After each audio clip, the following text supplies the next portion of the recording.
And we will wait a couple of minutes to wait to the people arrive to the ground. Thank you for your assistance.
Well, let's start. Well, today we will have a lot of interesting things in Open Science Fair, and I will present the program for today.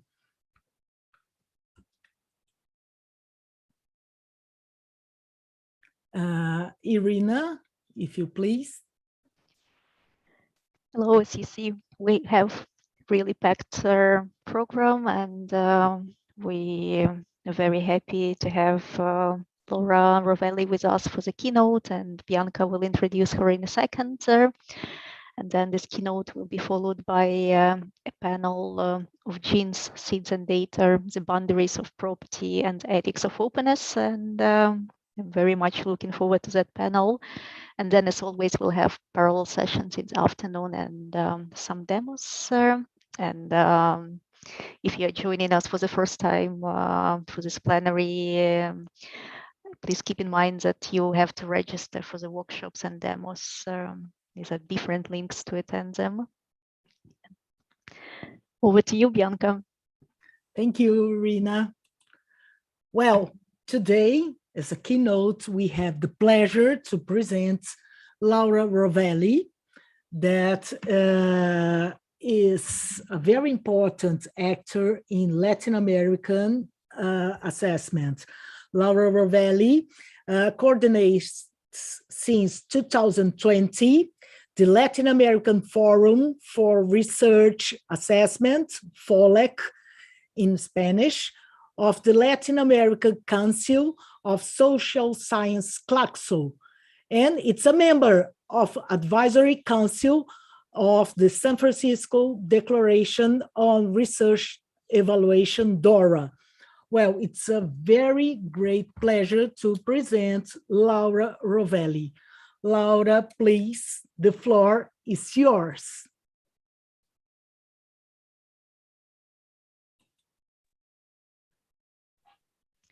You're muted. Laura, you're muted. Sorry.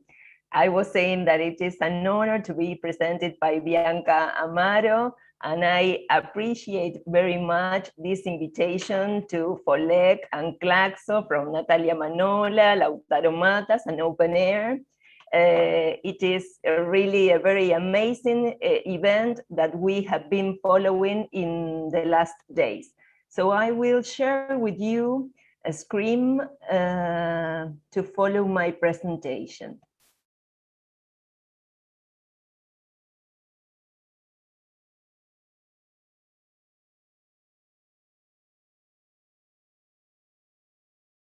Okay, I think that you can see it now, yes. Well, my presentation will be dealing with, or will make focus on research assessment in the process to open science. We think from Claxo that there is a turning point in research assessment on the road to open science, and our approach is from social sciences and humanities in the Latin American and Caribbean context of our region. So first of all, I would mention shortly, which is the landscape regarding open access, open science in the region, although many interventions and presentations were made during this fair regarding this point. But I just wanted to mention that knowledge is expanded in the region as a public good notion. Open access is managed by the academic community as a common good, not for profit. We are the most advanced region in the adoption of open access in academic and scientific journals. Open science is the newest process or movement and is linked to the open access promotion, infrastructures, and regulations. Regarding this point, one icon of the movement is the Panama Declaration on Open Science in the region that was made in 2018. Also, institutional repositories of universities and science and technology organizations are the privileged instrument to sustain and expand open access policy. Some countries were pioneers in this aspect in the region, adopting legislation to regulate open access policies for publications. That was the case of Peru in 2013, Mexico in 2014, and Argentina in 2013. So there are 61 open access policies registered in ROARMAP, 534 repositories in the region registered in Open Door, and more than 10 countries in the region participate in the most important network, La Referencia, of repositories of science and technology in our region. There we have more than 2 million peer-reviewed documents harvested. So the expansion of open science through the expansion of has been through the expansion of platforms where researchers share data, publications, experiments, and equipment. This is a growing trend in our region. And there are other initiatives from science and technology organizations and agencies, as I was saying, related with open access, open research data, which is more incipient, but is also recovering more strength in the last years, and other processes linked to citizen science and science communications. So some of the main concerns are related with this distancing between the tradition that I was mentioning of public knowledge and the criteria and indicators of national evaluation systems, which are based on the widespread use of the impact factor indicator of journals constructed by commercial databases, which exclude a large part of the regional knowledge production. Just to mention one aspect of this concern is that in 2019, only 416 Latin American journals, that was the 23% of the total of the open access in that databases. But of the 416 journals, 93% were in open access. So you can see the tradition that distinguished Latin America as an open access region. Moreover, 80% of the research that is published in our region is made in local journals through the Diamond model, a collaborative and non-commercial model. But as I was saying, the concerns are related with the fact that researchers are rewarded only when publishing in mainstream journals with these so-called prestige in industry indicators, making invisible other contributions. So we need we need to prioritize funding and resources which are not dedicated to APC and also community-based infrastructures and initiatives of quality certification of our contents. And secondly, there is an underfunding of community-owned infrastructures because the scarce funds in the region are redirected to APCs. So in this framework, in the last 10 years, there was a whole movement internationally that you know very well that has been questioning the impact or the result of these tendencies of quantitative evaluation based on impact factor indicators. Some examples are the San Francisco Declaration, DORA, in 2012, the Leiden Manifesto in 2015, the Hong Kong Principles in 2020, the Global Research Council report of 2020 on this matter, the European Network for Research Evaluation in the Social Sciences and Humanities and RESH projects, also the UC Declaration for Open Science and Biodiversity of 2016, and the Helsinki Initiative on Multilingualism in a Scholarly Publication of 2019.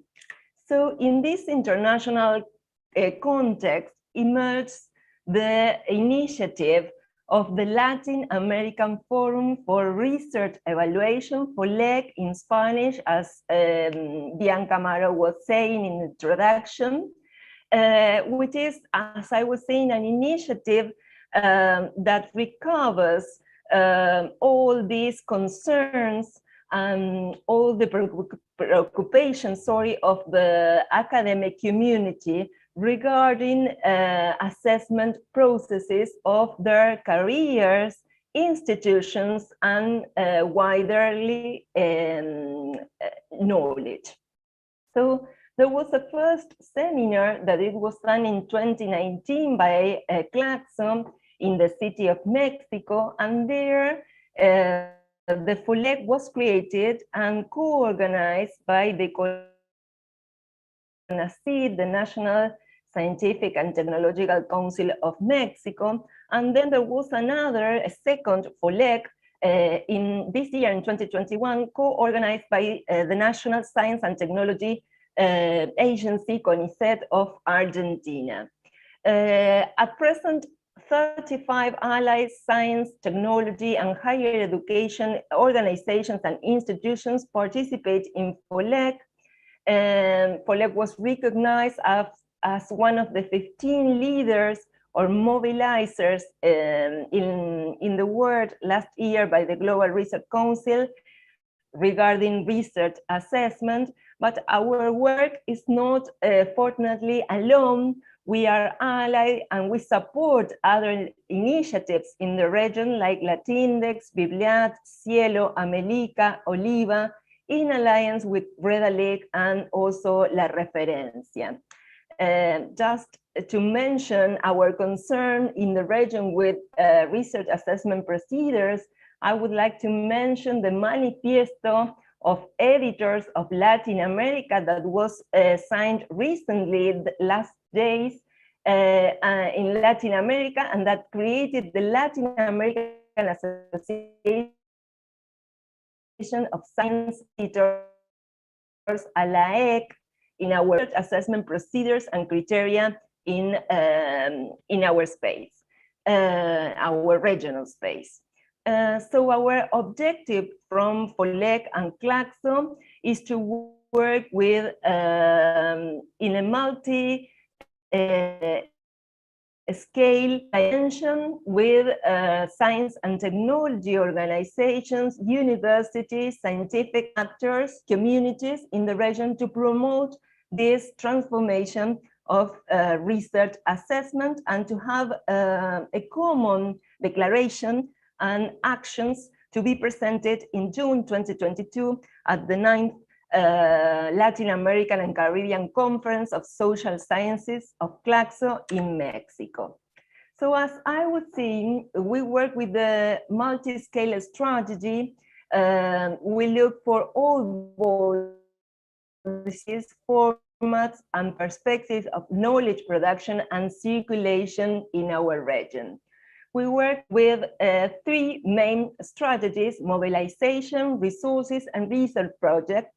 Regarding mobilization, in our site, we published a declaration of principles that we promoted from FOLEC to all the region to share it and to adopt it. We have been doing in these 2 years different workshops and webinars.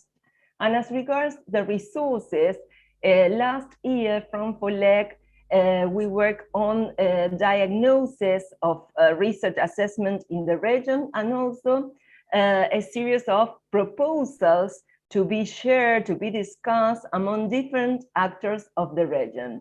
Recently, we started with some intervention tools regarding the design and enforcement of research policies in the region. And finally, we are working on two projects. One is dealing with survey forms of evaluation of development-oriented research proposal, and is financed by the IDRC of Canada and CLACSO. And the other one is a regional peer review consultation, also in alliance and funded by UNESCO. These are some of the documents that were published in English and Spanish that you can visit in our site. We think that the main barriers for change in research assessment had to do with culture, particularly disciplinary and institutional cultures of research evaluation. There is a sort of confinement to the scientific communication format of communication through papers, in detriment of other formats such as books, particularly in social sciences and humanities. So we want to make a wider, different publication culture, and also to re-evaluate and strengthen different languages, local languages, in that communication of our science. Also, another barrier for change are policies, present policies. We need to make a transformation in evaluation policies based on incentive to publish in impact factor journals. this has an impact of decontextualization, dereferencing of our research agendas. And last, we think that one of the main barriers has to do with infrastructures. We have a lack of interoperable, or as it was mentioned before, interconnected regional infrastructure and databases. To generate change and the change dynamic, we think that, well, there's a legitimacy of research assessment transformation, as I was mentioning, not only in our region, but also worldwide, internationally. This change will have to do with the trajectory of the different science and technology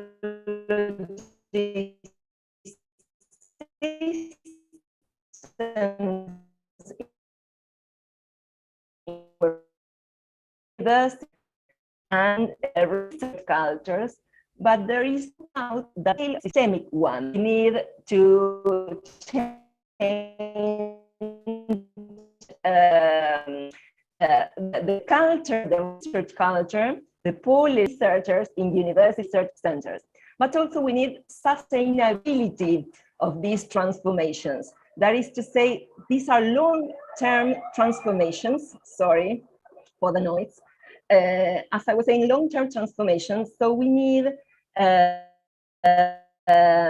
steady investment in infrastructures and in these policy changes. This is one of the challenges in the context of economic and political and institutional uncertainty in our regions. So we need to strengthen this point. And as I was saying, also the cultural transformation of research evaluation. So the idea is that these processes of policy change lead through a substantial change that has to do not only with modifying the existing instruments or adding new instruments, but to change completely how research assessment is focused, is problematized in our region. So there, in that sense, and as it was mentioned in previous intervention, for example, there are some new instruments promoting open science in our region, promoted by science and technology agencies, but there is a more slow and incremental change regarding research assessment. Although we observe that there is awareness and some examples of change, good practices of change in the region regarding this point. So our view from FOLEC and CLACSO is one that should reshape excellence and extend the research assessment, the responsible research assessment agenda. As we know, excellence is a non-stabilized concept, but the idea is that in the bibliography, we see that what was the main force of excellence, or the main idea of excellence, was around the disciplinary excellence, the one that prevailed. And we would like to at least share other views that are related also with the social relevance of research while we are assessing research in our region. I was not clear, but what I wanted to say that is not only disciplinary criteria, the ones that decide which is of excellence, but also in what ways that research could contribute to local, national agendas related with the social relevance of some key problems of our region regarding the sustainable objectives of development in our region. And also the idea of responsible, which is quite diffuse, the responsible assessment or evaluation has to do with a responsibility regarding indicators, for example, of gender, of open access, ethics, engagement, etc., but also how they are used to assess people, trajectories, institutions, and knowledge in a responsible way. So if we generate contextualized indicators, we also need to use them in those contexts and to develop results related with that contextual factors. Last, I would like to mention that other principles regarding, because here I mentioned, I didn't mention inclusive science, multilingualism, biodiversity, social relevance as one of the main topics of research assessment transformation. I would like to make a note on multilingualism. According to the Ibero-American State Organization, OAE, under Project Challenges for Science in Portuguese and Spanish, which is an ongoing reflection, they indicate in a study that 70% of the publications in humanities, 94% in social science, and over 90% of the publications in natural science appear in English in journals indexed in the Web of Science, according to the studies that they mentioned. Even though Spanish and Portuguese-speaking researchers currently publish in journals of international prestige, the recognition measured through citation is really very, very low. This scenario is also reflected, as the OAE mentioned, in the data provided by the Science Citation Index and the Science Citation Index Expanded, which currently show that from 8,800 specialized journals, over 150 of over 150 disciplines, 97% of these are public in English, and the representation of publications in Spanish is only about 0.42%, and in Portuguese 0.30. So this also talks about the lack of recognition of multilingualism and of our local languages in this principle or main stream circuit of publication. Regarding the relationship between research assessment and open science, following the second plan for open science that was presented yesterday, I think, and that was made in France for the period 2021-2024, which Claxon for LEC has been following, because we consider it a very good initiative with a relevant participation of university.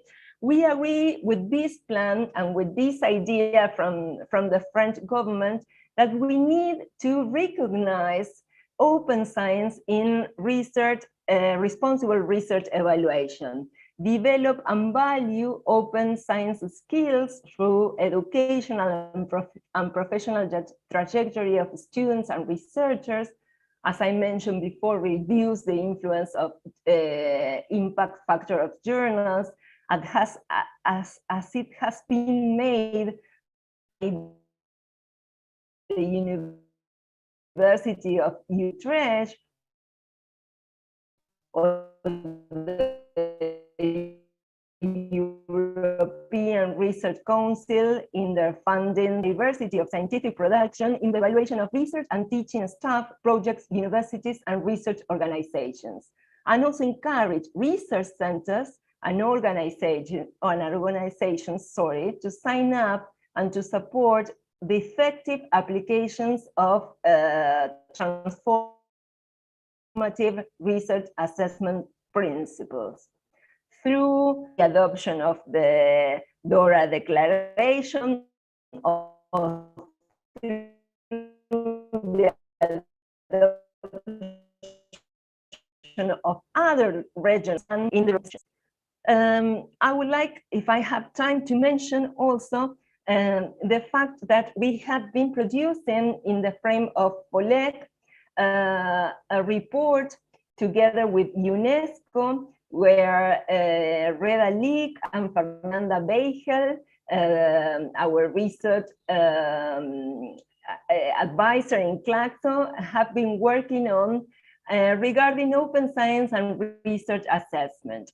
What they found in that report is that open science questions the blind and confidential nature of journals, evaluation, openness, as it was mentioned in this fair, aims at to transparency, but these are incipient processes shown in the preprints, which is the most widespread form of open evaluation of journals in our region.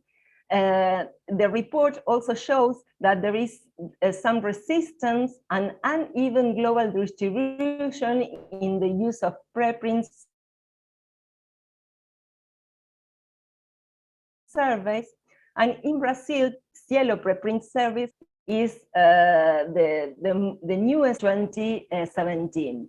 But the report shows that there is an heterogeneous progress in the implementation of preprint servers according to the editorial teams and according to the disciplines. So the central role of open science related to research assessment is concentrated in the institutional repositories in Latin America and the Caribbean, as I was mentioning before. Another key point of this report, which is in press, has to do with the role of journals, books, and repositories. Regarding journals, the contribution of Reda Leek shows that there is a consolidation of evaluation as the regional editorial practices in the region, but there is an increase in the review time that they use for this practice. And also, it is an activity, the one of peer review of academic journals, without sufficient recognition in institutional evaluation systems. Regarding books, we need to advance in indexing and peer review in order to build quality indicators for evaluating systems. In that sense, we promote the index of the directory of open access book, the regional level. So we need to also support these processes. And as regards the next generation repositories, we know that they manage and provide access to a wide range of resources, publish articles or books, preprints, data sets, working papers, images in the region.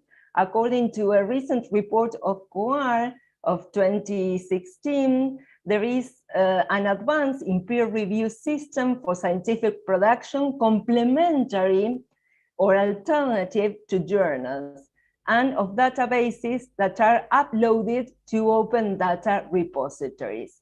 As regards this point, from FOLEG and Claxo and with all other allies in the region, we think that Latin America and the Caribbean has wide possibilities to advance in these next generation repositories with evaluation process, given the large of its repositories that are federated and harvested by La Verencia. To finish this presentation, I would like to make emphasis on the challenges Latin American and the Caribbean need to participate not only in international, but also in a regional open science Alliance, and for doing that, La Referencia, the largest science repository network in Latin America, together with Red Clara, the Latin American Advanced Internet Network, are key allies to configure this alliance.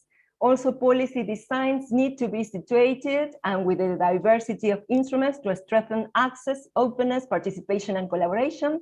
We need to transform, as I was saying, research assessment at funding councils, agencies, and institutions.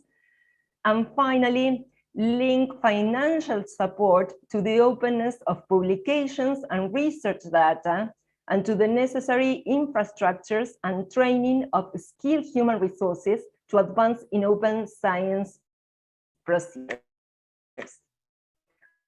I invite you all to participate next June 2022 in our Latin American Science in Claxo. We will have a special colloquium on research assessment and open science. And this is our site in order to be in contact and to share different perspectives. Thank you very much.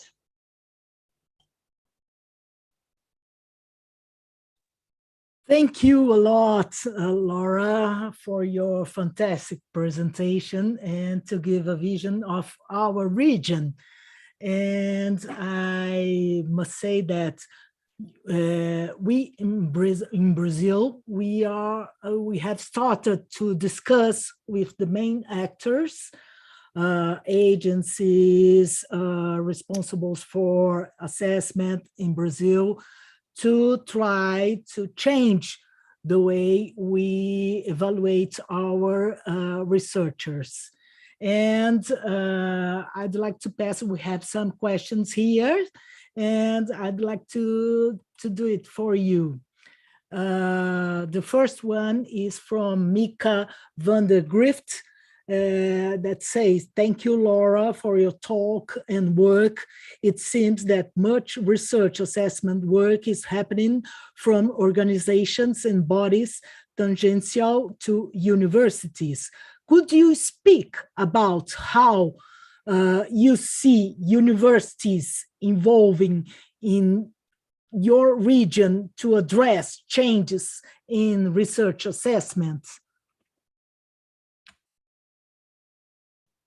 Thank you, Bianca, for this question, and thank you for the colleague, Irina, for mentioning this point. Universities have a privileged role in our region. You should consider the fact that more than 60% of the research done in the region is done from universities. So they are a key actor. And that's why we were also very interested in the Open Science Plan of France, because they consider and they gave universities a key role that we would like to follow also in our region. So there is a lot of concern. There is a lot of mobilization. I think that the most active actors are there at universities, are researchers, are editors, yes, journal editors, are librarians, which have been developing a very active and engaged different actions in order to change research assessment transformation. But of course, also universities, although there are very interesting experiences, need the support of and the funding of national science and technology institutions. So as I was saying, this is a systemic change, and they should also be involved. Okay, thank you, Laura. There is another question from Gabriela Fizova, and it's like the same way. How do universities and researchers themselves respond to possible changes in research assessment? What are their feelings about that? Well, I think that, as I was mentioning before, this has different approaches according to the disciplines. I think that most of them are very concerned.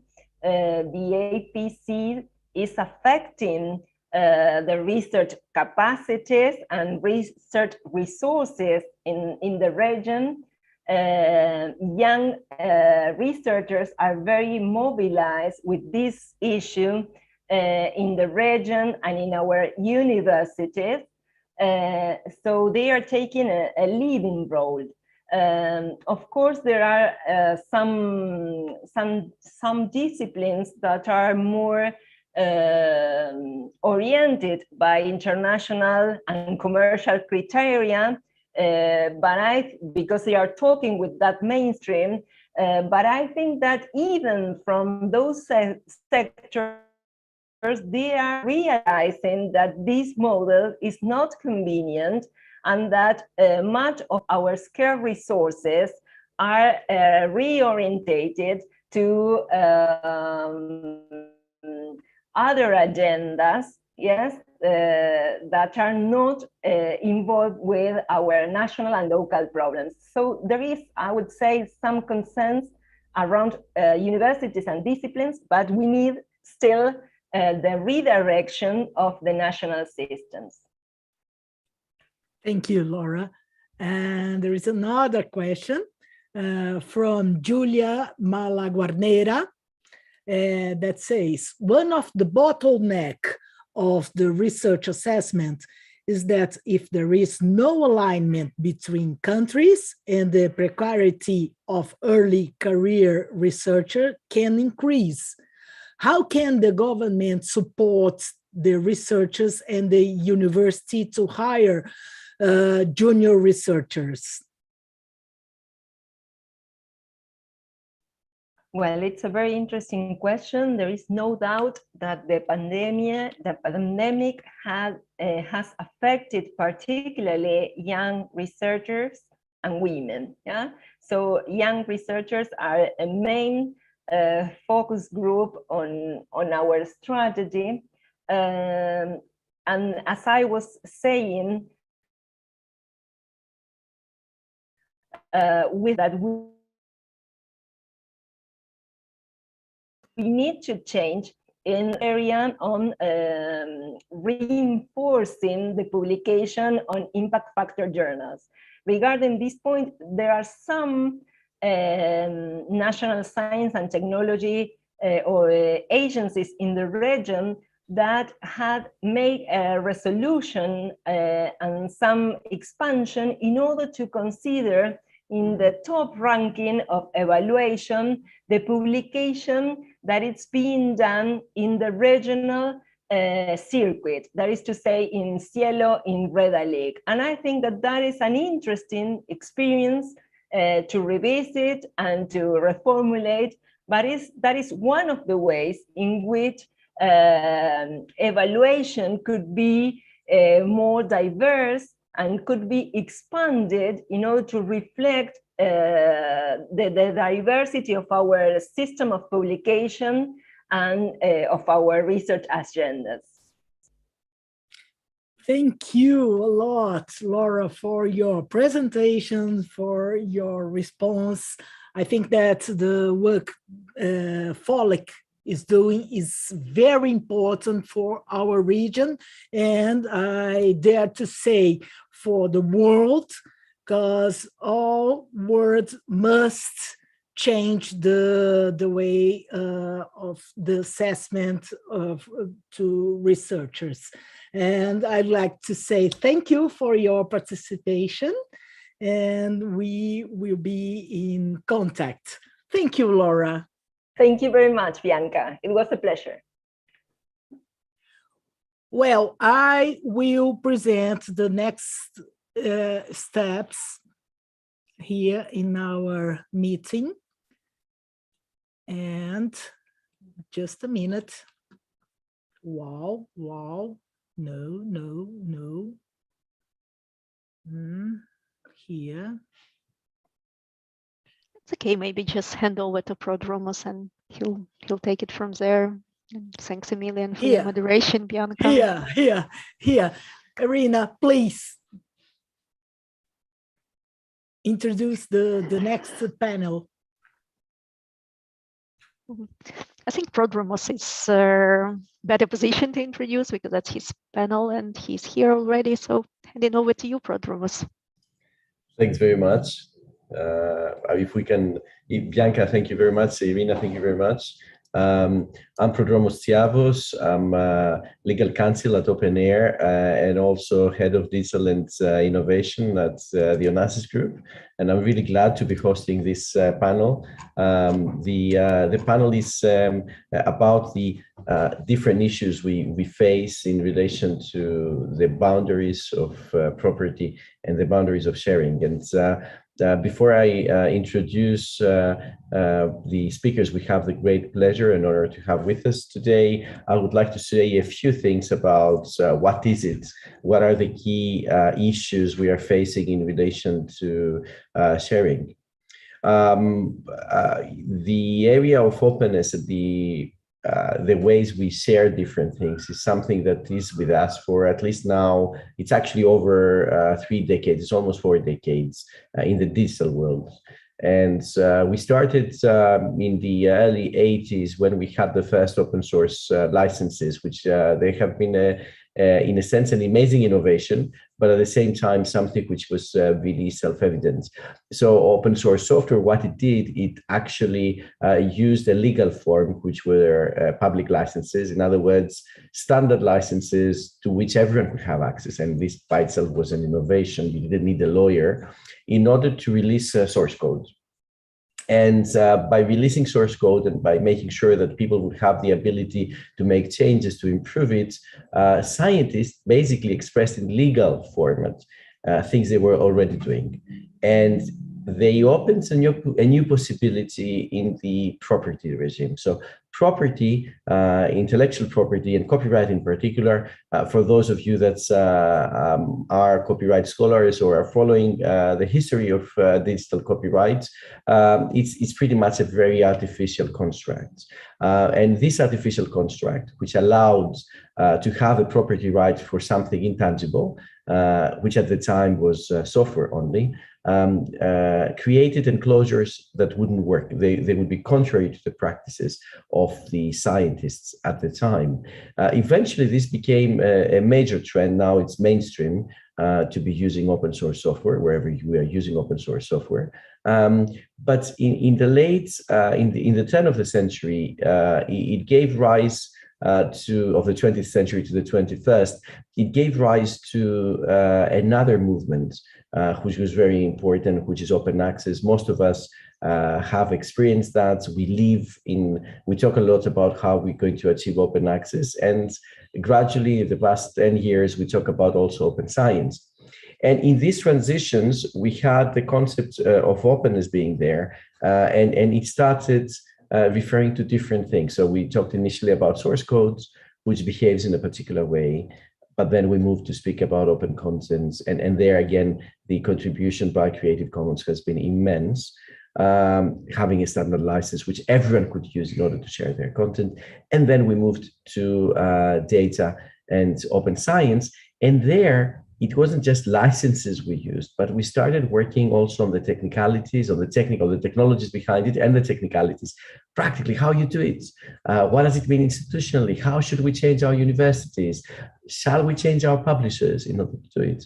And this has been a discussion that ever since it started, and I remember back in 2006, 2007, we had endless discussions in relation to the simple question, how far should we go with openness?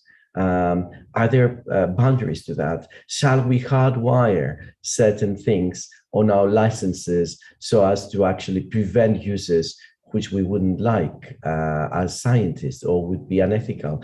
And after a very, very exhaustive and extensive debate within the members of the community drafting the Creative Commons licenses, and also with a lot of input from the open source communities, but also input from the scientific sector, the communal decision was to actually separate those two things. And this discussion became dormant for, I think, about a decade.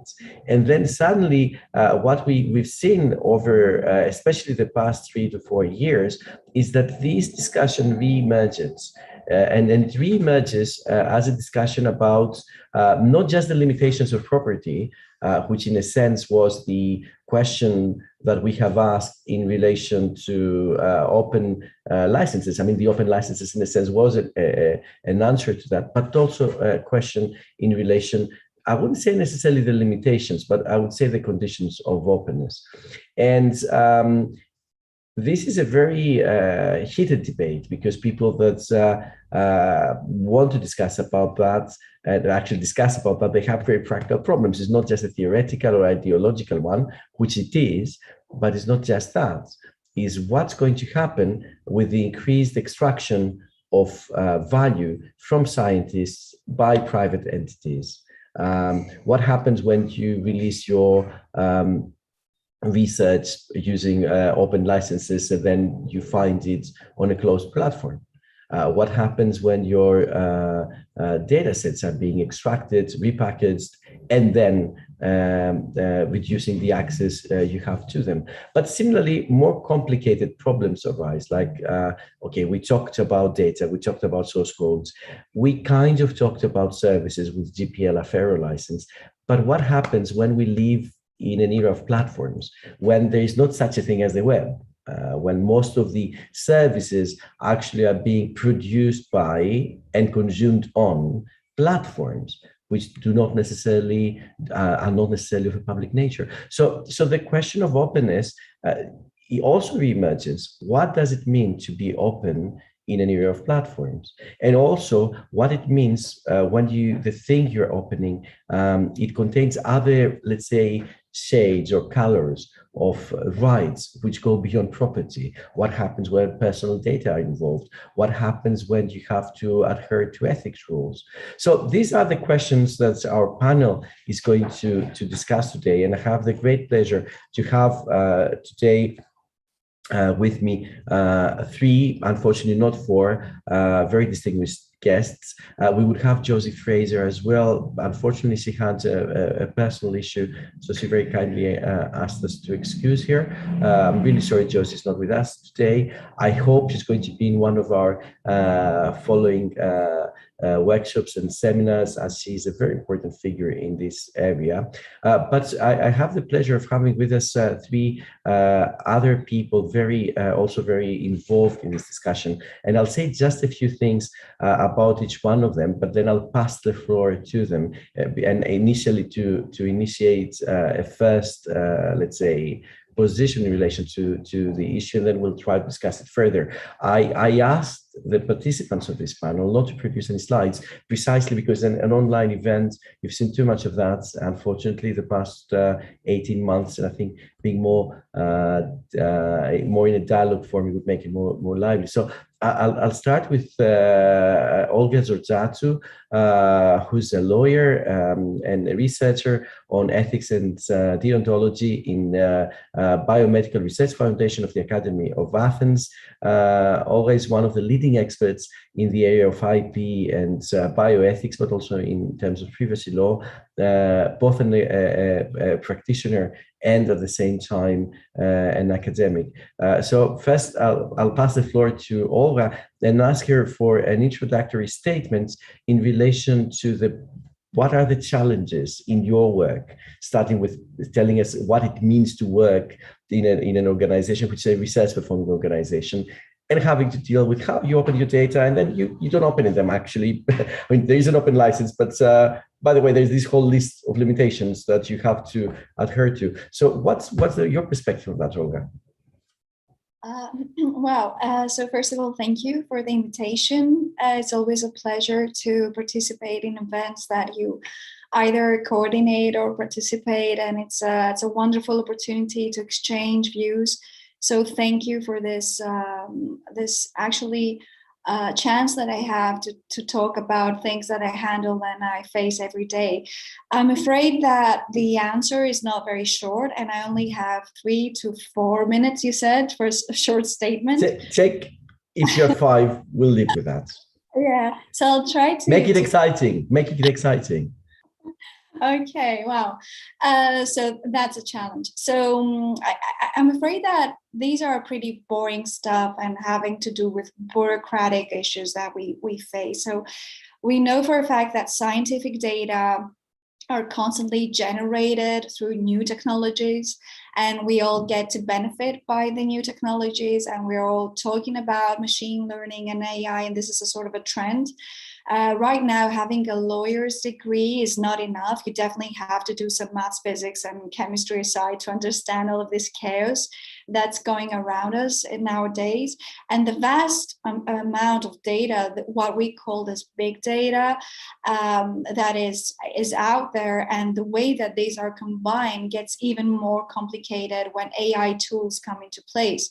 So they produce even more knowledge, and we are in need of more data. So data feeds data, and in a way, the more we produce, the more we need, because the more we produce, the more things that we understand that data are useful for. So new potentials arise and new horizons are open every day. So it's an amazing environment that we're living in.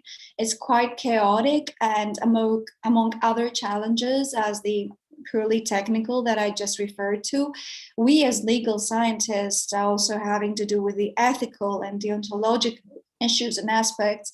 We face a lot of everyday issues in the data management and protection and the ethical compliance when it has to do not just with scientific data, but also personal data that give us information about the person, which actually is the person behind the data. And we also have to take into account the safeguards and the technical measures that have to be in place in order to protect his or her personality. So the legal instruments that we have in our hand, especially the past almost 3 years now, is the notorious famous, it depends on how we see that, GDPR. So this is the basic legal tool that we have in our hands to handle data protection issues. And we also have a very complex network of other privacy legislations, regulations, soft law.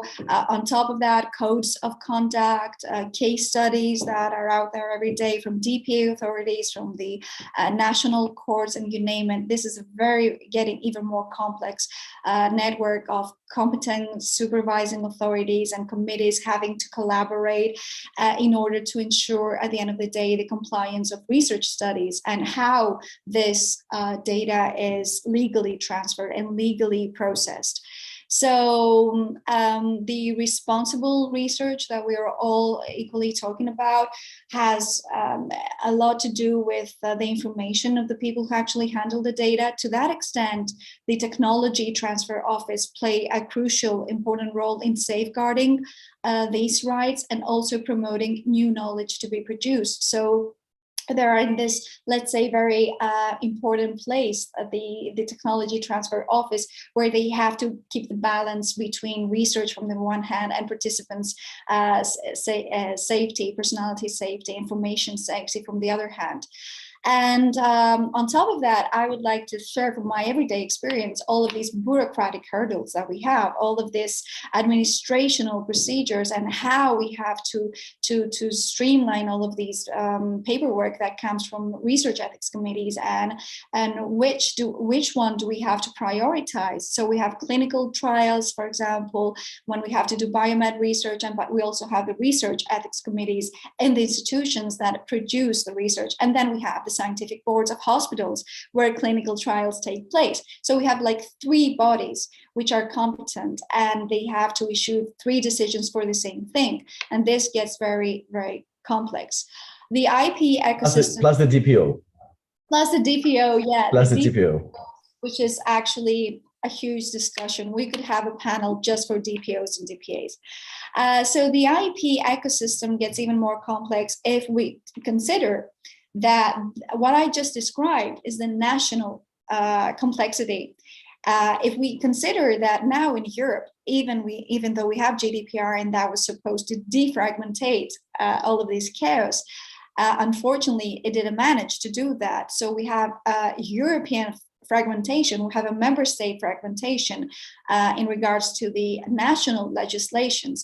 And then we also have the constantly developing technical measures which aim to guarantee all the free data flow and enhance the research regime through the open access.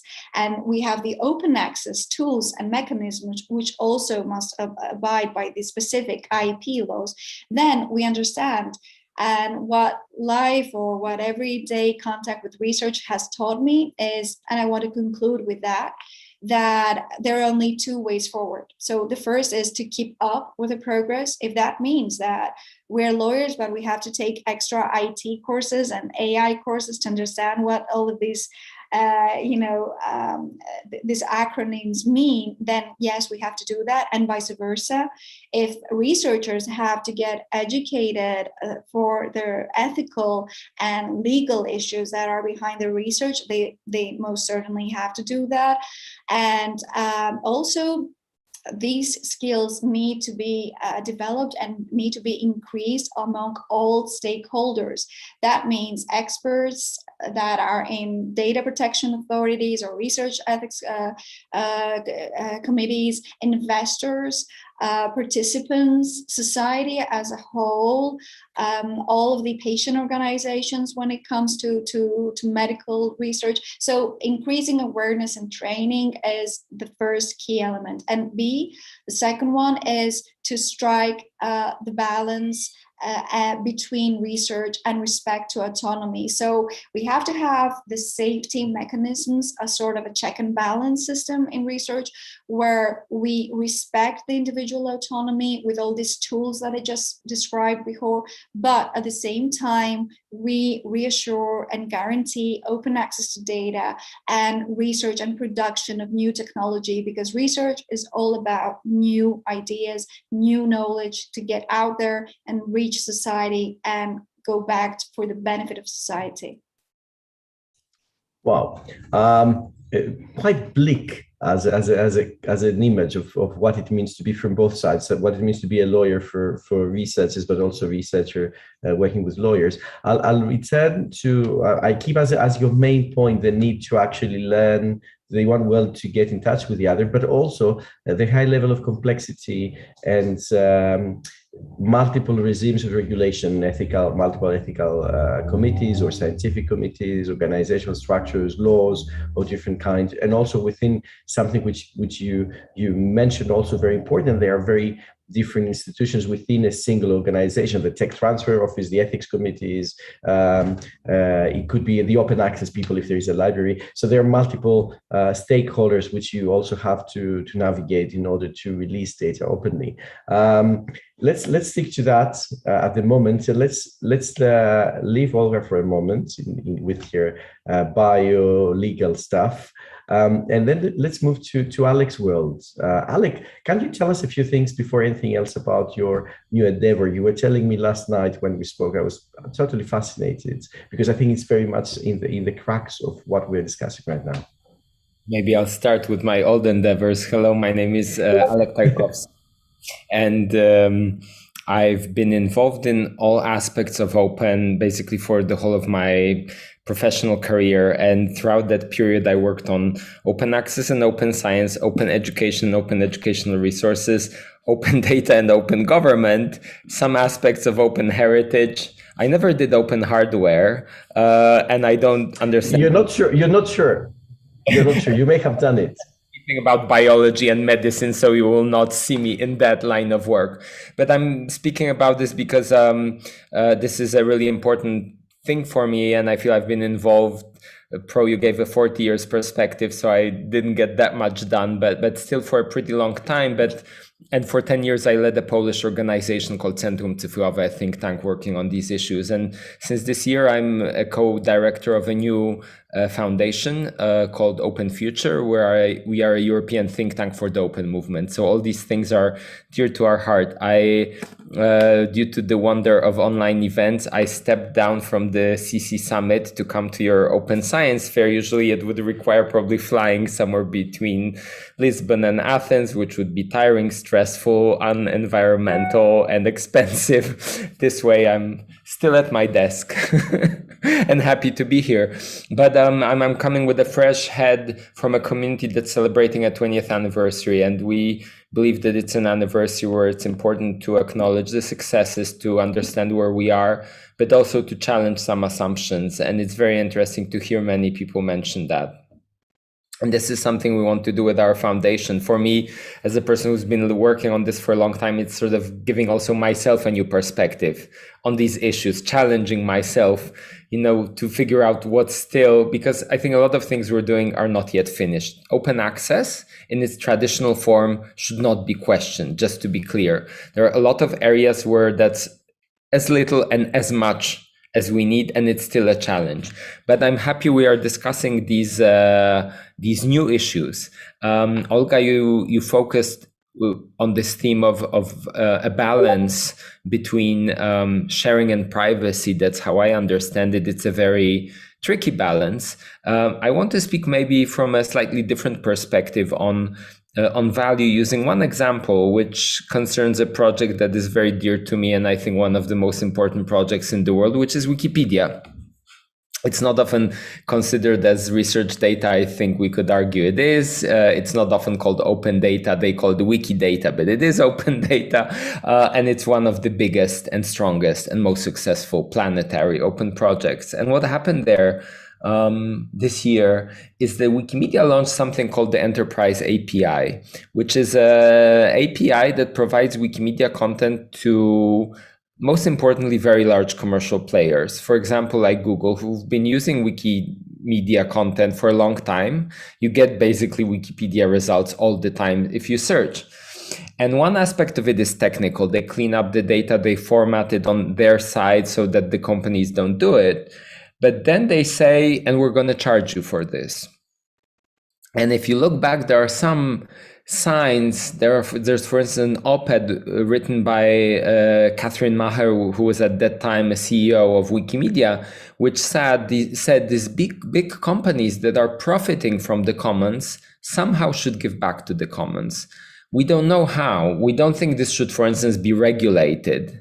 But we want this to come back. And they found a solution, which is basically a market-based solution. They say, we'll give you an offer. And it turns out these companies are willing to pay. I find it very interesting because it's a model that very few people discussed, and I think still discuss.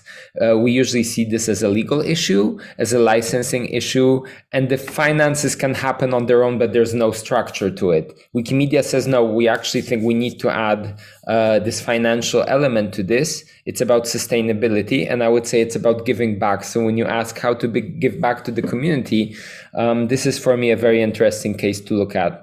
What was surprising a bit to me that there was no conversation about it. I don't think it's a radical change of the open model, but it's a pretty serious modification, I would say, for good.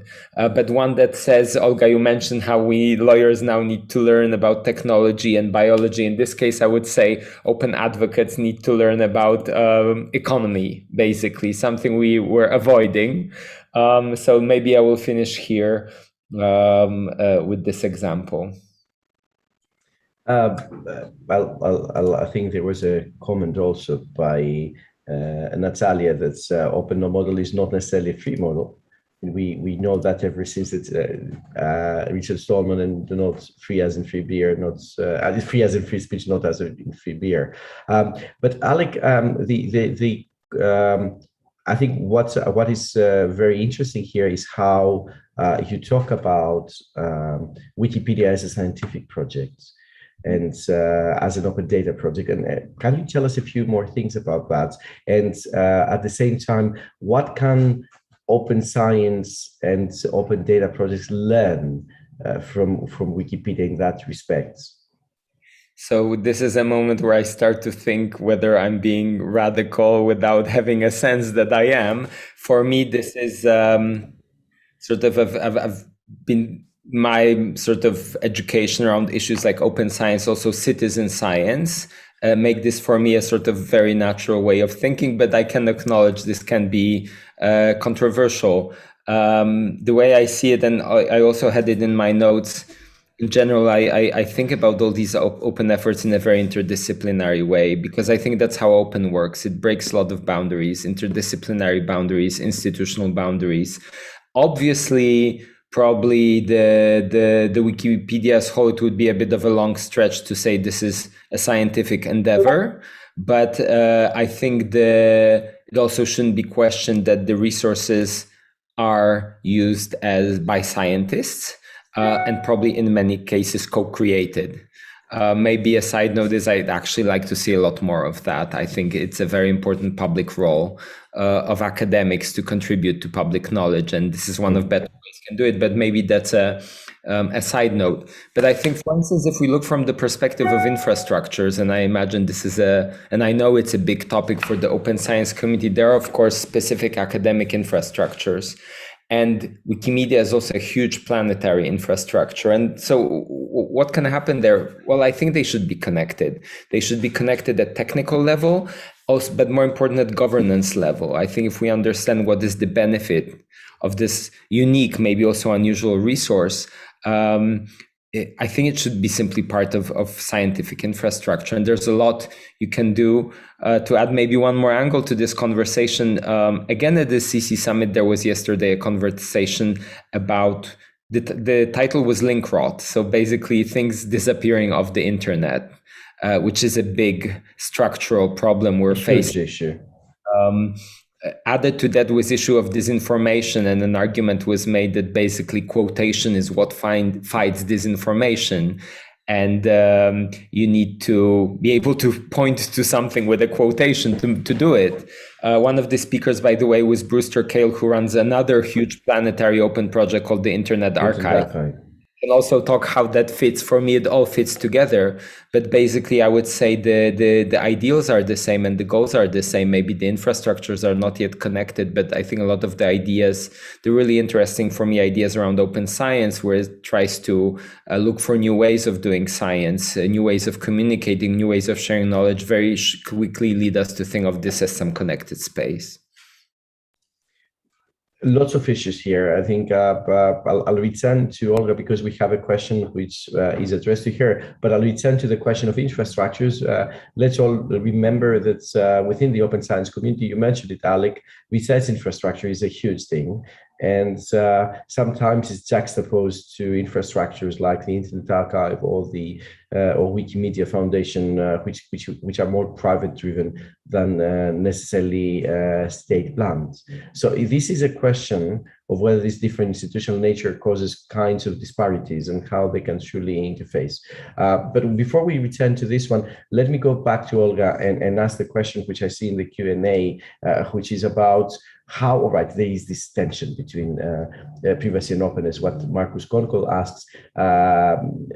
How can we resolve that? I mean, is there a way to do it? That's a very important question. So we are trying to, privacy experts, we're trying to find the best way possible to do that. I'm afraid that it may sound as a cliche, but at the moment, the only tools we have are safeguards and technical measures. So the safeguards can be like committees. So we can have data access committees in place and specific procedures that need to be followed in institutions and organizations that actually go and provide open access data, and filter if all these data issues and privacy issues have actually been addressed rightfully and lawfully. And from the other side, we also have the technical measures, which are like really technical issues and technical means that we have in our hands, and they're currently under development, and they are always under development in order to reassure the protection.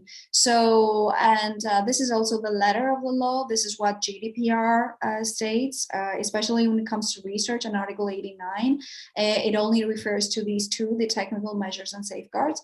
And this is where the fragmentation comes, because the national legislators actually do not understand the same way uniquely across the member states what is the appropriate safeguard. And I have a concrete example of specifically Finland, for example, where they have, Norway.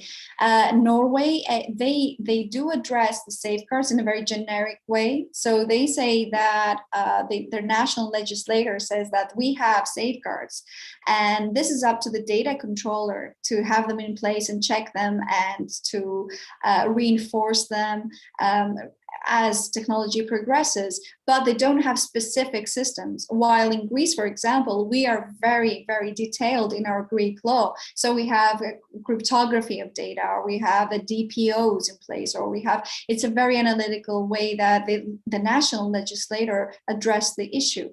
So yeah, to sum up, I don't know which other way we could follow other than constant update and having technical measures. The more updated, the best.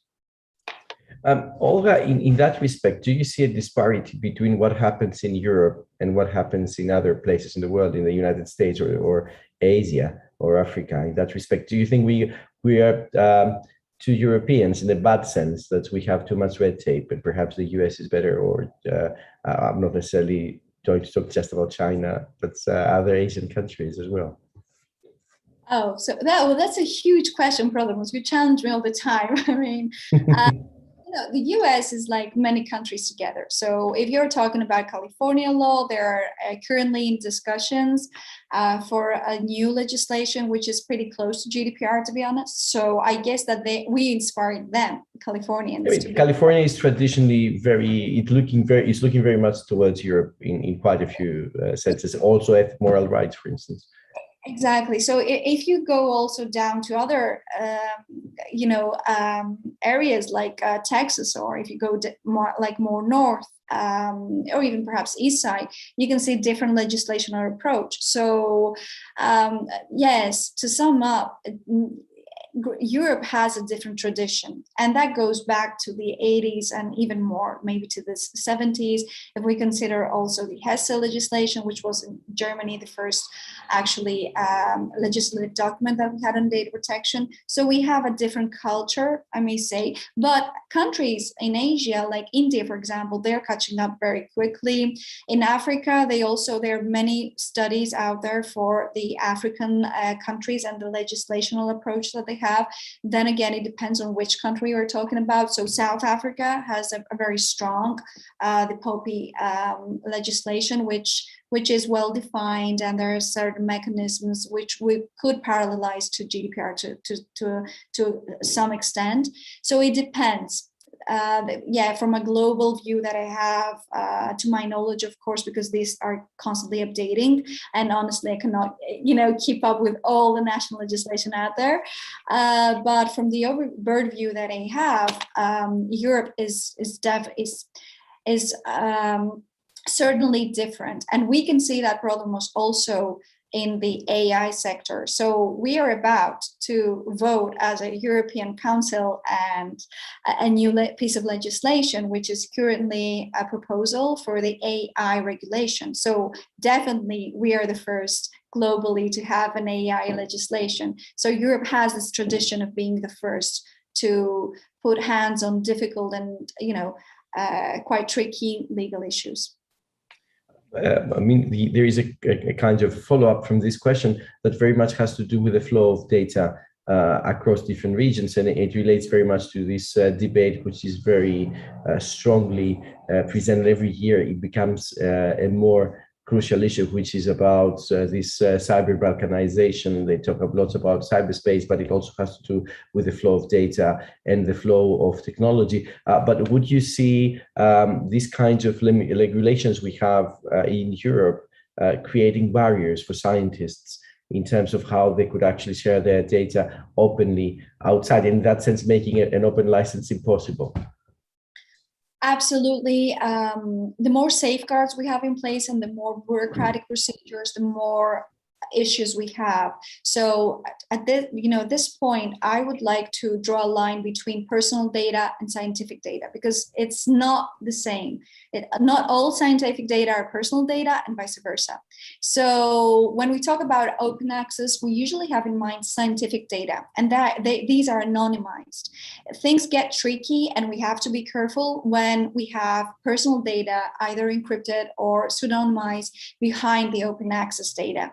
And this is possible. We can have scientific data, but they can, have behind personal data, they can be pseudonymized data. So we have to be very careful when we manage pseudonymized data, when we manage specific types and categories of data, which include personal data. So yeah, I don't know if that answers the questions, but people tend to say, especially after GDPR, that this is a hurdle for science, and it's even more difficult to transfer data.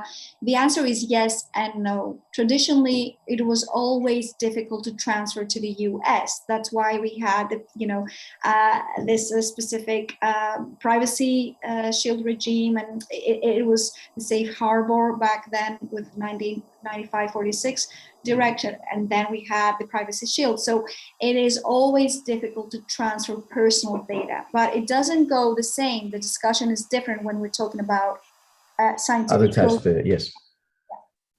All right, let's leave it for a moment there. Let's go back to Alec and the question.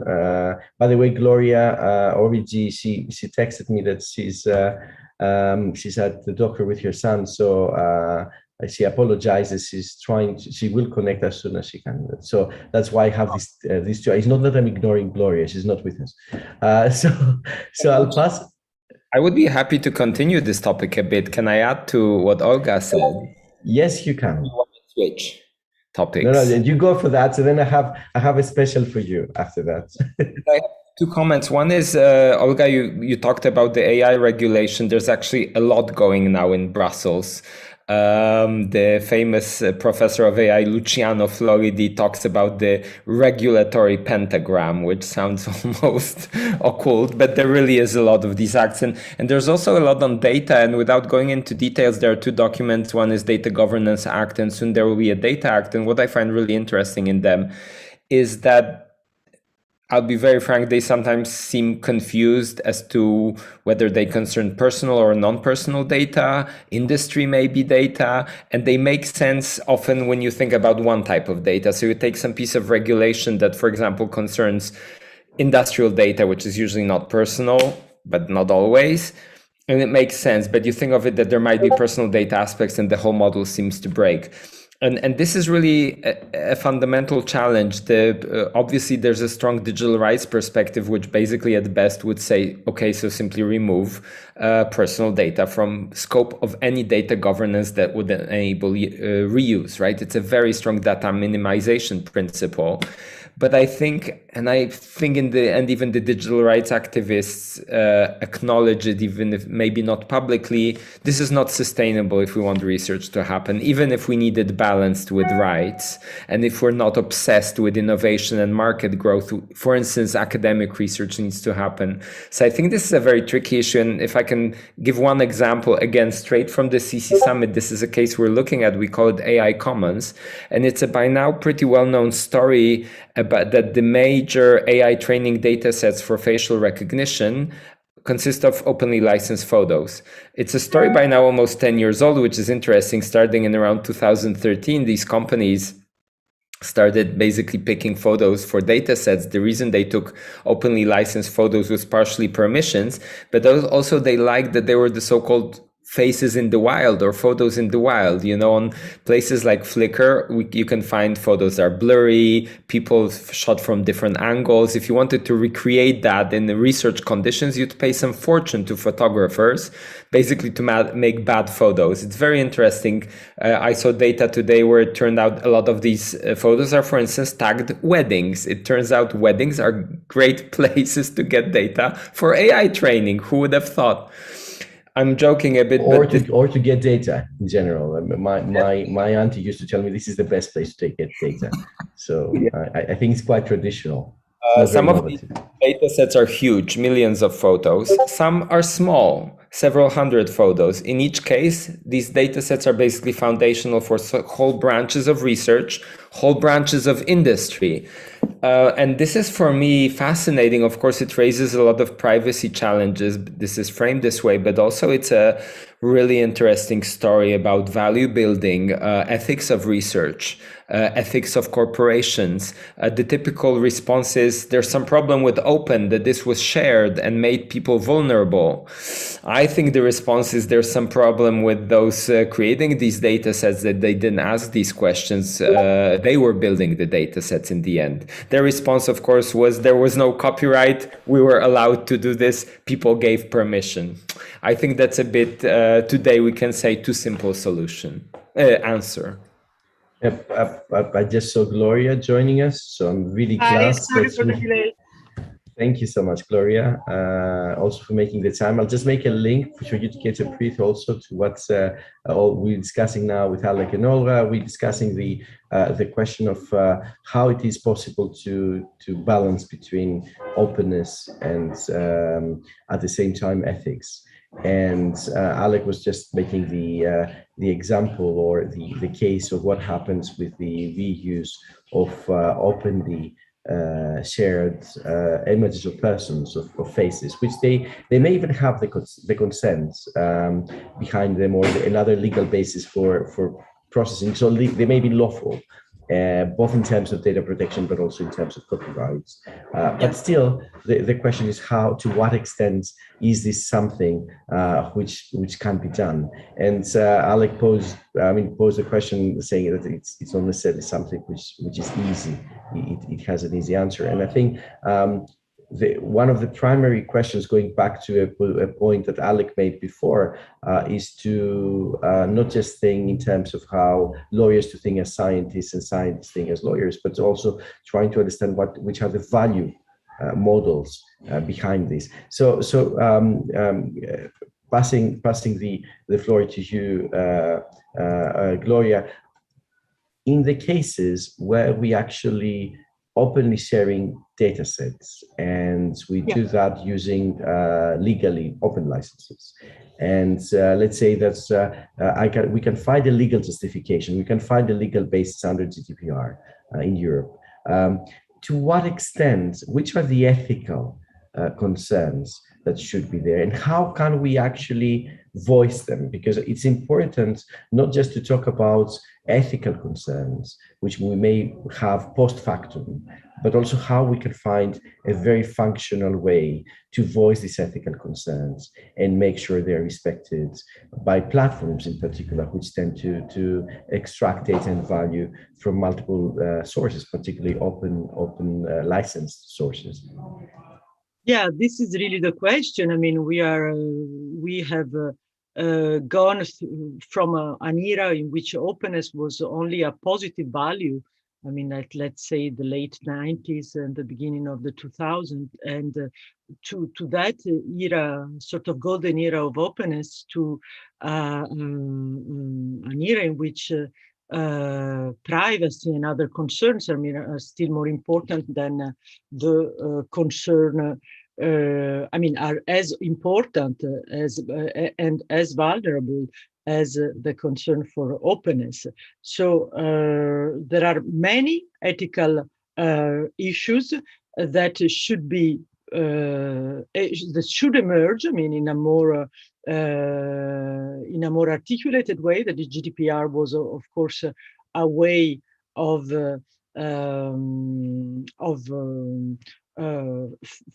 tackling these ethical issues, but we see that it is not enough.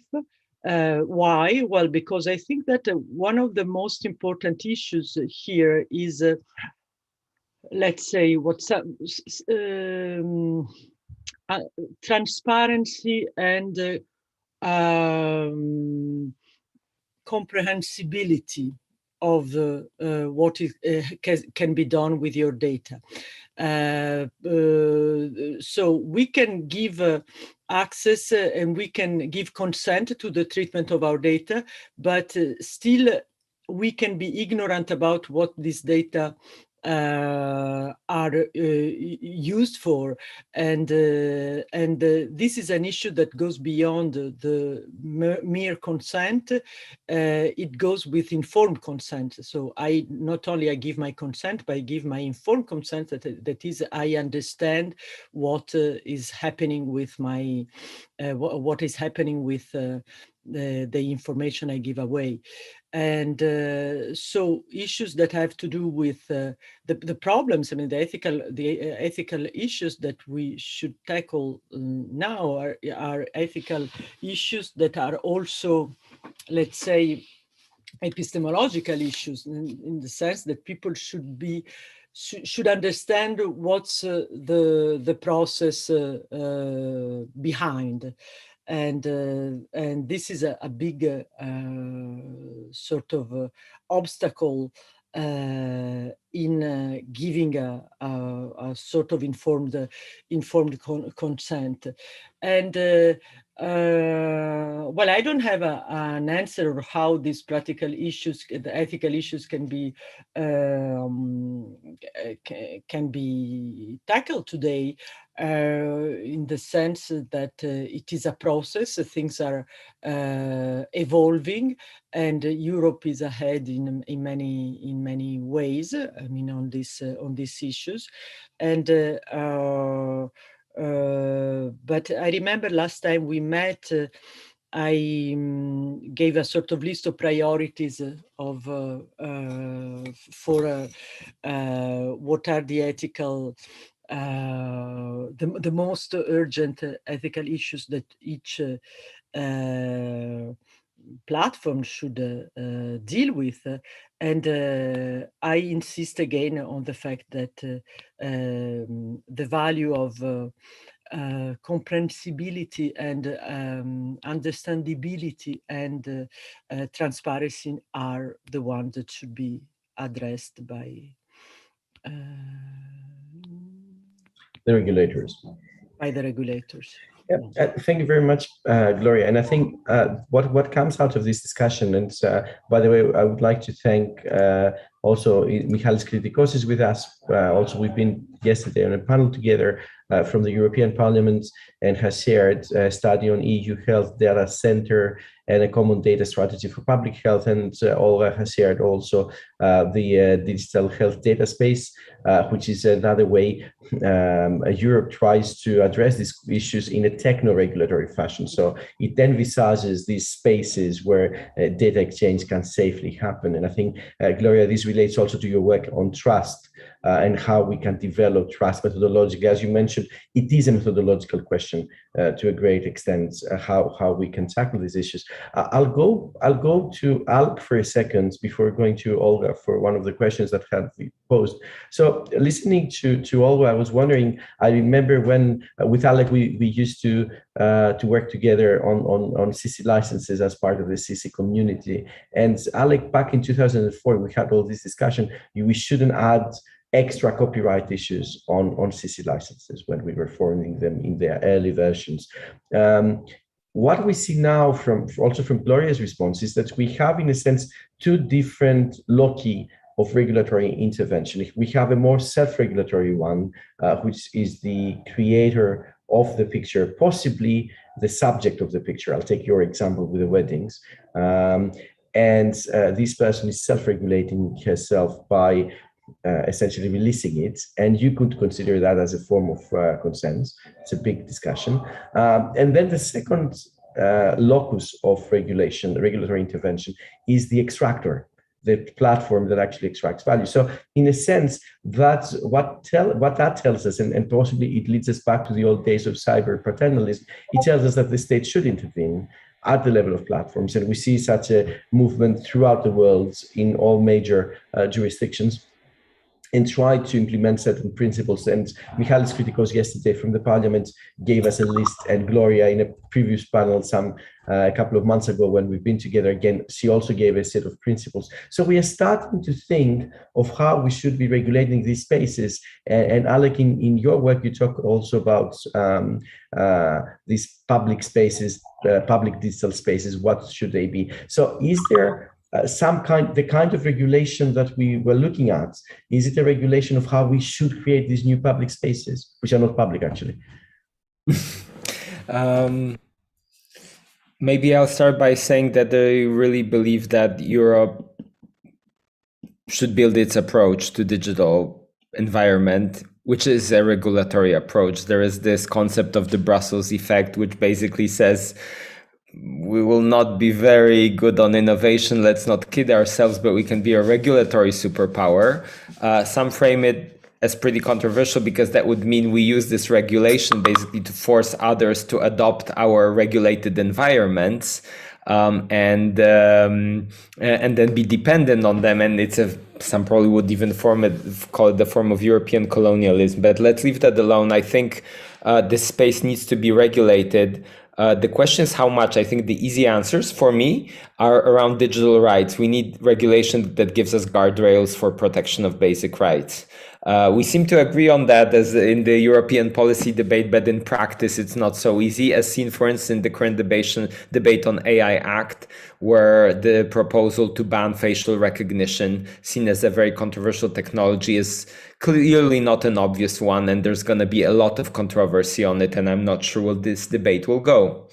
But I think what's important that we cannot create a public space through regulation. We cannot regulate it. We cannot write an act that says, because the question is, what is a public space? I think we need to be exploring, on one hand, the general ecosystem. The internet must not be centralized, but a lot of people say also we need dedicated platforms. And these, by the way, might be scientific platforms. We see a lot of in the scientific space, the same in education space, shift from spaces managed, for instance, by academic or higher education actors to commercial ones. This is the story of 2020, of the pandemic, where you need to switch to remote, and there's clear data that shows the first thing you do is you either purchase Google Classroom or Microsoft Teams, and you can only differentiate universities and school systems which they chose.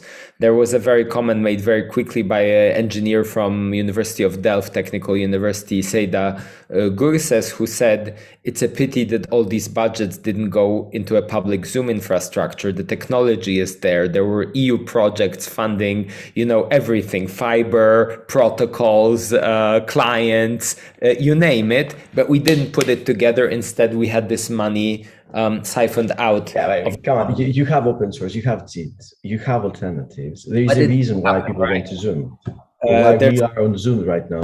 And that's, I think, the big debate that regulation can do probably a bit. There's a lot of talk now, how do we regulate the big players? But this idea of public space also needs to add some productive element, which needs to be different than regulation. It just needs to be a vision supported by states, institutions, individual ones when they control their infrastructures. It's, I think, a lot about infrastructures, by the way. Yeah, we noticed. But you have a point there. I mean, you and this is something we discussed on yesterday's panel.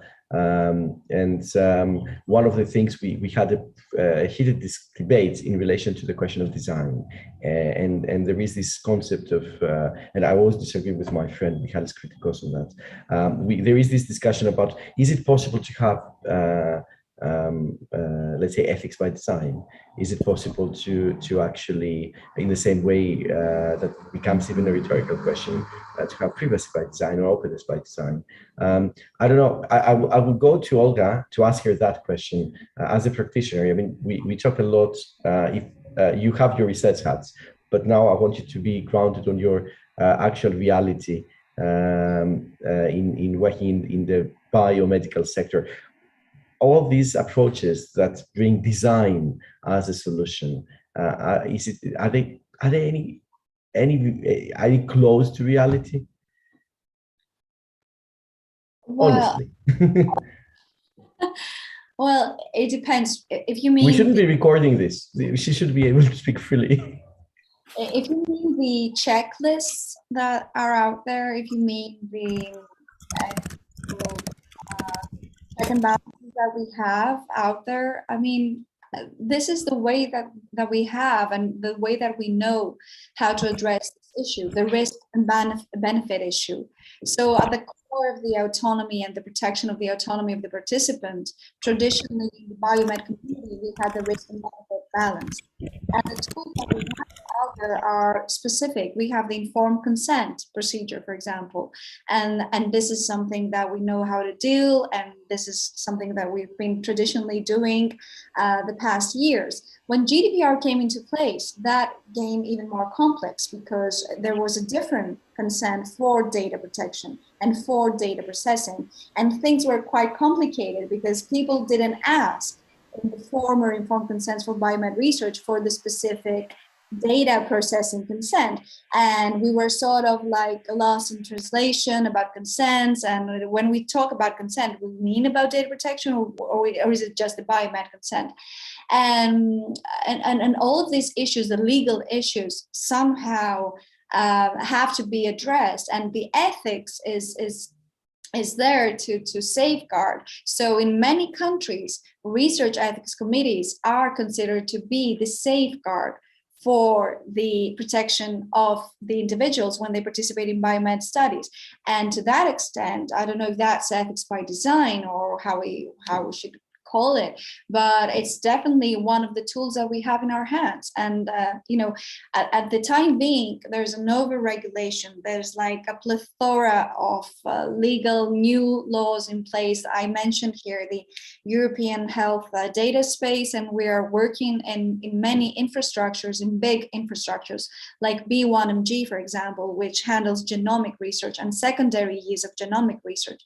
We are working on ways to see how we can overcome this issue and how we can best address these concerns. And there is unfortunately no right answer, because it heavily has to do with the legal culture of each country. And when ethical issues, I just wanted to mention this, because I carefully heard what Gloria said, and I agree to a great extent. But when we do talk about ethical issues, it's not as simple as legal issues, if I dare say, because we heavily have to address the culture and the history of the countries and how they formulate, and societies, and even the same country, we can see huge differences from region to region. And don't go far away. We have the case of Germany and all these wrecks in all the different sectors, and this is a very much fragmented way that they address issues. So yeah, I don't know if there's Prodromos a right answer or a wrong answer, but this is what we have in our hands. These are our tools, our only tools. Yeah, it seems like we have to work with the tools or develop new tools. Going to Natalia, just pose. There's also this exchange happening in parallel between Alex and Natalia Manola, and I'll just transfer it to this space here. That we all, Natalia says that we're all for public space, open air being one of them, but we constantly face the problem of how to deliver services that respond to user expectations without having a constant funding scheme stream. Then if we get an SLA, we may be faced with competition law, state aid issues. So Natalia says, then the question is perhaps about protocols.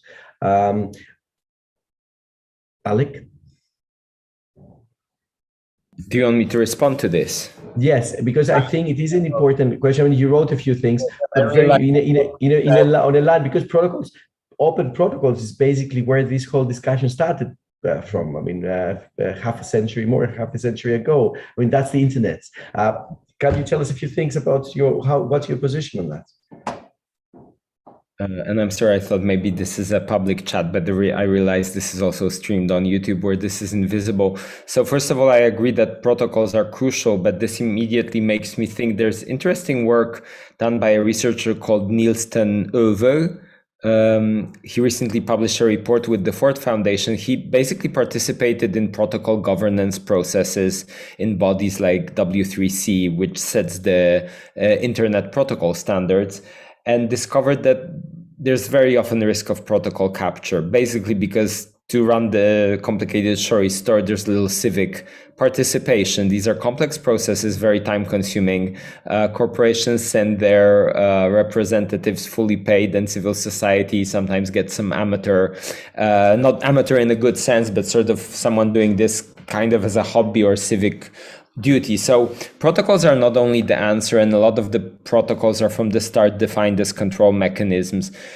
And I think Natalia is right about the challenges of building public infrastructures. And I think this is where, for me, this idea gets complicated. I very much believe in it, but it's a good question whether we can really bet that these infrastructures will be built. But I don't really know how we can have a fair web without at least a shot at these infrastructures. There's, again, returning to EU regulation, which a lot goes on, much conversation on interoperability. Again, a very typical internet term. Holy Grail. Very big debates in banking, very big debates in health right now.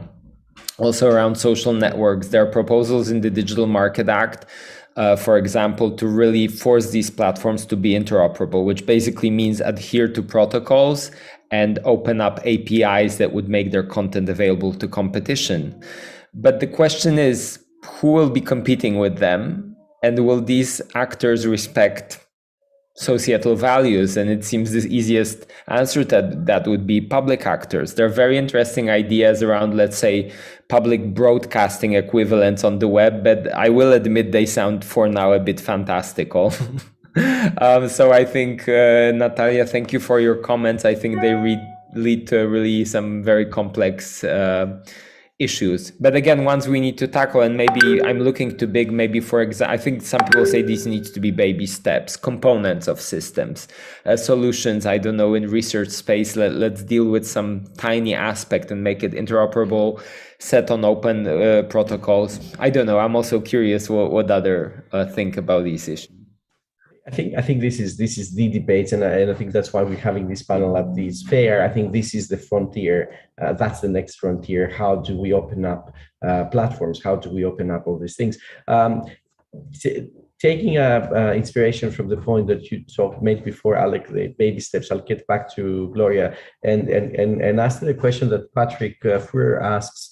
Can you explain what you mean by informed consent in a context that is not medical? I think this was more addressed to Olga, but I want to pose this question slightly differently. We talk about informed consent in GDPR. And Gloria, also you mentioned about how you should understand there should be transparency as to what happens with your data. But basically, when you open up stuff,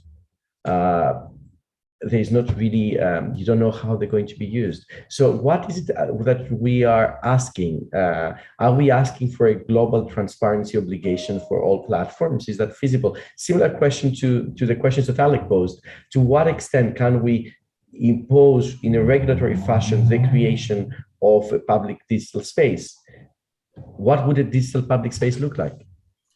I still am struck by the fact that we didn't create these spaces. We haven't created these spaces already. I mean, we had the technology available 20 years ago or more than this. And basically, we saw this escalation of private players in the digital field that was not sort of a destiny of internet. I mean that. I mean, I'm old enough to be part of a generation in which internet was really a big hope of openness and guarantee of individuals' autonomy, etc. So to go back to Natalia's question, I mean, I think that the open protocol issue is still an issue. I mean, we had the chance to have the internet, the development of the internet because of the openness of the protocols, and now the situation is much different. But so two questions. One is about informed consent. What does it mean? I mean, the big problem of the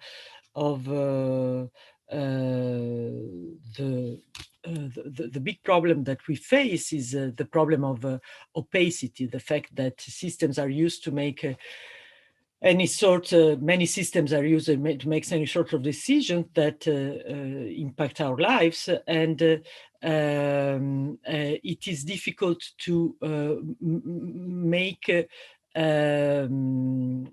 this, as I was saying before, I mean, make this system transparent. So to explain how do they work, and so that's why explainability is a basic ethical criterion for it is a basic criterion for consent, and this is the sense of informed consent in this area. Means that I should be able to consent to something I understand. If I just consent by clicking on a button and I don't understand what I'm agreeing to, I mean, this is not informed consent. So there is a huge effort to make in order to reach this sort of level of transparency. But I just to say something more broadly, I mean, I still think that the big challenge here is to have public services that are open, that use, and Alec was mentioning the step by step. I mean, the micro steps are the most important. I mean, trying to set small improve small small and specific technologies that can improve openness in general. But I think this is also a political will. I mean, that was present at the beginning of the internet, not only not only at the level of the governmental elite, but also at the level of the single individual players. And we remember that it was Al Gore in the United States that insisted on the legislation on the openness of protocols, the fact that protocols shouldn't be proprietary. So that was a political decision. And so I think that if we lack this political will of having a public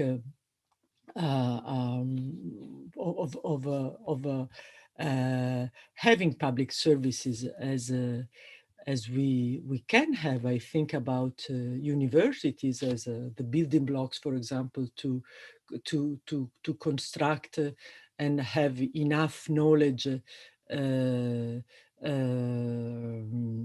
each of these building blocks in order to create a network of quality public services. And I think this is something that should be political and should be more present also as a concern in the users, which have lost a little bit hope in front of these big players, private players. Thank you, Gloria. I think this is a political, a very. We end at the end. We end up with a question that is very important, which is these are all not just policy questions, but political questions. These should be the political questions for Europe. I think that's the crux of Gloria's arguments, and as it has been in the United States. Alec needs to go for his CC conference. We have like 5 more minutes left, but thank you so much, Alec, for your position and your participation. And so we're looking forward to see you. Political perspective to that other event. Yes, exactly. So we know that Alec is a boundary object, sociologically speaking. He came from one context, he brought the context with him. Now he's getting the context to the next one, and this is going to go on for the rest of his days. Really glad to have you with us, Alec. Always played very important roles in the development of civilization. Indeed. Peddler of ideas. Thank you very much. Thank you very much, Alec. So as we are drawing to an end, I would ask Olga one of the questions which remains unanswered by Rasmus Valderman, which is this kind of self-propelling question that has to do with data. The more data we produce, the more we feel like we need. Do you see that as something that is actually justifiable, or are we being distracted from more pressing issues? Yeah, it's an existential question. Existential, yeah. It depends on what we mean as more pressing issues. I mean, every person has its own system of reference to see what is pressing or not. But definitely, I made this comment on a more legalistic approach, and from my experience so far, seeing the literature the past at least 15 years, I can see that the data are produced in a vast amount now within the latest tools, the latest technical tools that we have. So the more data we generate, the more answers we can give to questions and resolve issues that back some years ago we could not address them. But as more issues we address, then these addressed issues then generate new questions. And this is what science is about. So it is more, what I said before is something that goes hand in hand with research and progress and new knowledge. New knowledge is something that is and this is why it's very challenging and very nice to actually be part of it. Even as a lawyer, it's a very interesting thing and challenging to be part of the research environment, because new knowledge is what is all about, and we have to protect new knowledge, ensure the tools out there to protect new knowledge, and at the same time strike the balance with autonomy. So so I guess that this is the way that we are going to move on in the next years. I see here a comment from Mikhail Kritikos about the ethical certified products and having tools, more AI tools to do the ethics screening. I have my concerns about such tools. The more technology evolves, new ethical concerns are addressed. So what do we do with that? If we have a tool that ethically certifies a product at point A, and 10 years, not 10 years, maybe 10 months afterwards, technology evolves and the product itself evolves, then new ethical concerns are born. How do we address these issues, and how much we can trust AI for such solutions, ethical solutions? These are tricky questions, and I'm sure that we're living in a wonderful world and a very chaotic one. So yeah, a lot of conferences ahead of us and a lot of great papers out there to participate to. Thank you very much, Olga. I'll close this session thanking Olga for being with us, and so I'll take this quite optimistic message that we live in a constant evolution of knowledge cycle. I'll thank Gloria for being able to make it today and giving her perspective. What I take from Gloria's perspective, which I think is very important, these are political questions at the end of the day. We have to face them also as political questions and make political choices in the European construct. That's really important. And of course, Alex points, we need to see innovative models. They do exist next to us. I mean, we can see what Wikipedia does, but we also have to ask ourselves how we are going to make sure that we have infrastructures that can allow us to be truly open and at the same time be truly ethical. So thanks for everyone. Thanks everyone that participated in the Q&A session and the chat.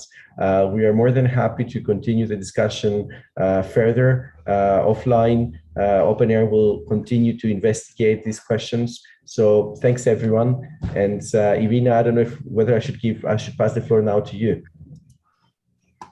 No, just to say thank you to everyone, and if you plan to join parallel workshops or demos, see you there. And thanks a lot to Olga and Gloria and Prodromos and everyone for your active participation. Thank you very much.